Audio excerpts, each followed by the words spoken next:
All right, Topps. Amid some controversy last week, I'm sure you guys have all heard about this, but we're going to discuss it on the show.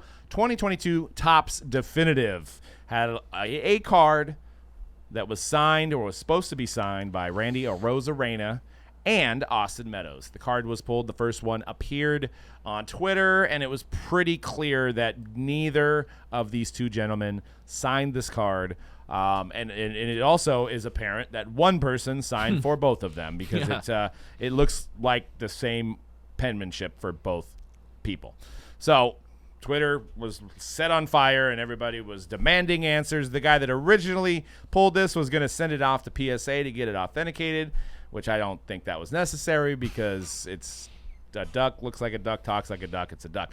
But the actual response from Topps was kind of blew our mind here. I think we're used to bad customer service in this hobby. We're used to waiting for answers or actually not even responding. I don't know if bad customer service is is not the actual. It's just how big the hobby is.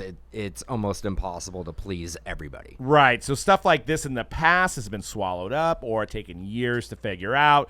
My solution in my head that I thought they were going to do would be like, turn the card in, we'll reproduce it, and we're going to have the correct guy sign it, and you might get it in 2 years. That's what I thought. But what Topps came out and Fanatics came out, and they're not only going to replace the card, but they're going to give everybody a definitive box that gets this card, which is insane. It's going above and beyond. That's over a $2,000 retail box now. So now it's became kind of a chase card. Do you guys think this is a chase card? Are you talking about it in your definitive breaks now? Yes. And I in the back of my head, I'm like, the Rays got to be the first team to sell, right?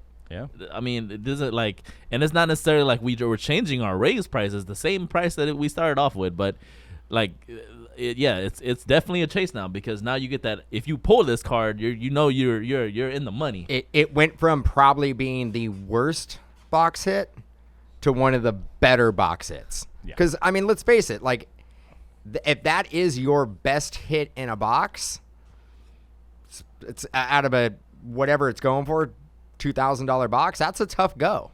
Yeah. That's a tough go. You mean if it was rightfully signed? Yeah. Yeah, that's a tough go. Now it's a chase card.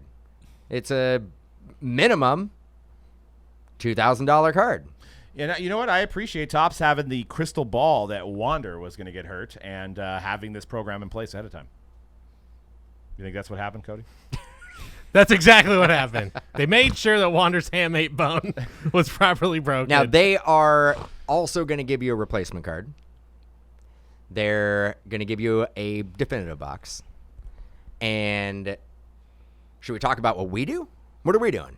I don't know, Dan. What are we doing? What's behind? I don't know. I don't know if I want to just, blurt it out. What are we doing? Yeah, okay. this feels like maybe an off-air conversation, but you guys go ahead. No, it's already Oh, gotcha. I gotcha. So if you pull, even if it's a parallel, you pull that card out of one of our breaks, either on YouTube through Mojobreak.com or whatnot, or maybe even a personal box at Loop. In the shop. We're going to give you a box of definitive. An empty box, Dan? An empty box. No, we're going to open it up in front of you, and then we're going to decide no. Hold on, making an executive decision, bro. No, sealed box. That's insane. Sealed box from us. How do you Sealed do it? box from Topps. So you pull that card, it is hovering around a $5,000 chase card now. Well, my birthday in Vegas this weekend, I was thinking about hitting the dollar slots. I think with that news, I'm going to go stay with the penny ones. Well, the penny slots, one roll's like $3.50, so you're really not saving any money. I know, for real, dude. Those penny No, slots. I just play one penny at a time, dude. One penny. Man. The one line. Is that even? You can't do that. Is it 9 cents? No, I don't even think it's an option. I think the cheapest it can be is like 60. I want to say that 60 cents. I don't think a lot of establishments even accept pennies anymore. Some places just won't take your pennies. Those penny slots are deceiving, bro. No, Yeah. man. You know what? 4,000 combination lines, and you're just playing that one. I want to, on the subject of this fake autograph or whatever, I do want to bring up the fact that we did have a similar situation with Panini, right? Because we're commending Topps and Fanatics obviously for going above and beyond on this situation. We did have a similar Dak Prescott pen gate or ghost pen or whatever they call it. I forgot what it is. Auto pen. The Auto pen controversy, which was huge back then. If I recall, Panini also responded fairly quick to that. They did. And they Right. made it. They made it right. They made it right in terms of like at least replacing the autograph. Obviously, they didn't give out a box of. And I believe Prism. Dak Like- Prescott had his own little authentication hologram on the back of the replacements. Yeah. There was. Yeah, I mean, but that one was a little bit different because the card that was pulled in Prism was a redemption. So, and I'm not trying to say the Panini situation was worse, but the person that was sending all those out seen them all and still sent them out, right? Whereas this one was being hand-packed. I'm sure they're not. Harder to determine that it's an auto pen as opposed to this. My issue with this, these boxes are supposedly hand packed. So all these cards came back, and there had to be some type of quality control where somebody looked at this Austin Meadows Arozarena card and decided, that's fine. I'm going to put this. Yeah, because I'm going to put this in the box. Because Arozarena has single autos in there, and you can tell those are actually his autos. But, I mean, I can't imagine whoever's doing the pack out is a handwriting expert. So we're saying when it comes to checks and balances, there's one person. I don't know. We don't know. We don't know, but maybe there should be more than one person. And real quick too, back to the Dak Prescott auto thing. Obviously in hindsight, you can tell like it was an obvious auto pen, but their autos are. But his auto was almost that nice.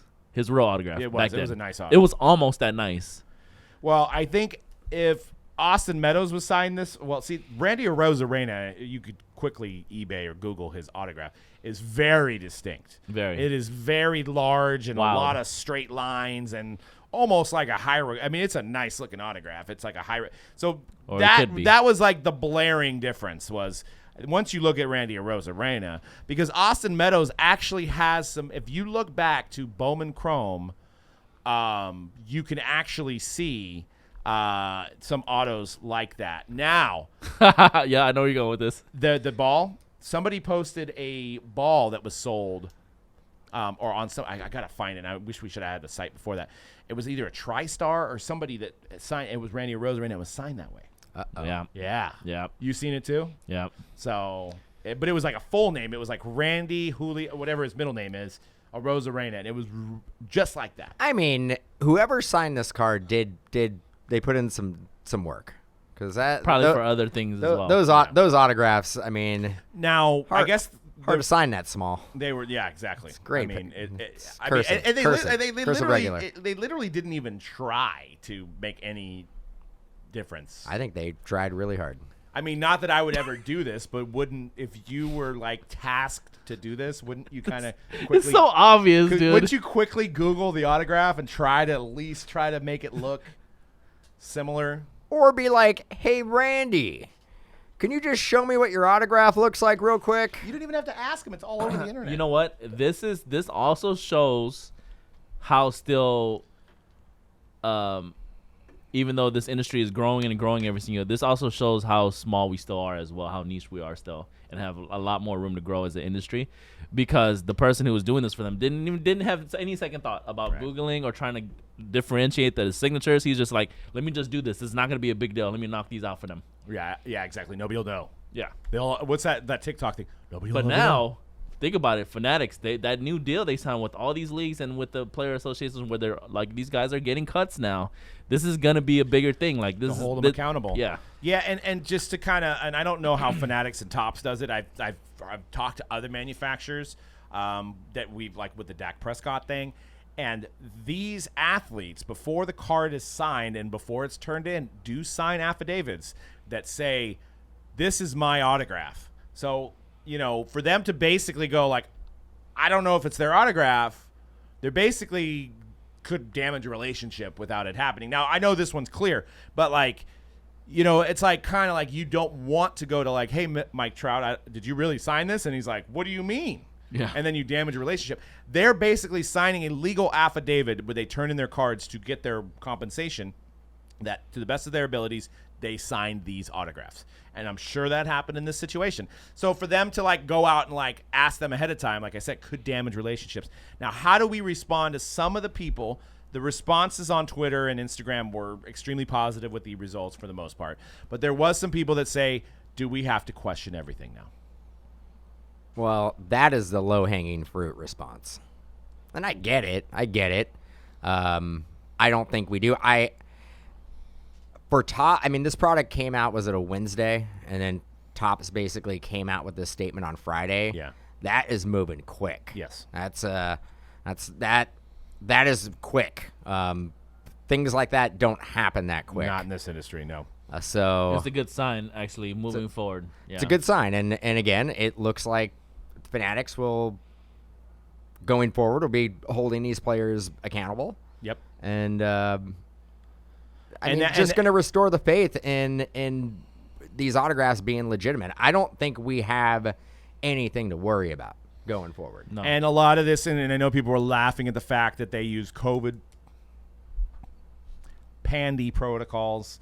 I think we can say it at this point. No, man. well, we can, but it's going to have that like on Spotify. It's going to be like, for more information on this, click here. Okay. We're going to get that, but that's fine. Son of a. Yeah. So it's hard. It's like an everyday word now. But they would witness these. They would have these signed in person. And when this all happened, I think players got comfortable receiving cards in the mail. And then, well, I'd rather do it that way. And I think that's what you're dealing with, especially on a dual auto. It may have to be sent to two people because Austin Meadows maybe no longer with the Rays organization anymore. That was the question I was going to have. When did they get these cards to sign? Because, Meadows got traded about, literally a few days before opening day. After, even that shortened spring training, Meadows was gone. I would say the first week of April, he was already gone. So could have been a scenario if they got those cards, say April, where they're like, he's not here anymore. What do we do? Yeah, and you don't know if you have contacts inside the team that made the arrangements, and now the arrangements couldn't have been made, and the guy's like, it's my it's my butt. If I don't get these signed, I got to figure out a way. So, there's a lot of things that go into play. The end of the day, they would love to witness every single autograph session, and that's why things like the rookie premiere are valuable, especially for football rookies. The NBA photo shoot, they're all there under one building. They try to sign as many things as possible. It's all witnessed. So in a perfect world, they want that to happen, but there's scenarios with how many releases come out that it's hard to achieve that. And, they kind of accepted some of this of not being witnessed because it's either they get it or they don't at this point on some of these scenarios. And with this stuff still lingering around and everything like that, I'm not going to say the word again, it's kind of a convenient thing to fall back on is like, nah, just send them to me. I don't want to go to this place and have you watch me. So I'll just get it. I can't sign them all at once. It's going to take me a week, whatever. Can you just send them to me? And they're like, cool, we'll do that because that's just, what they're going to do. So, all right. That's that. And I'm glad, once again, that Topps had an awesome decision on making it right, and that's key.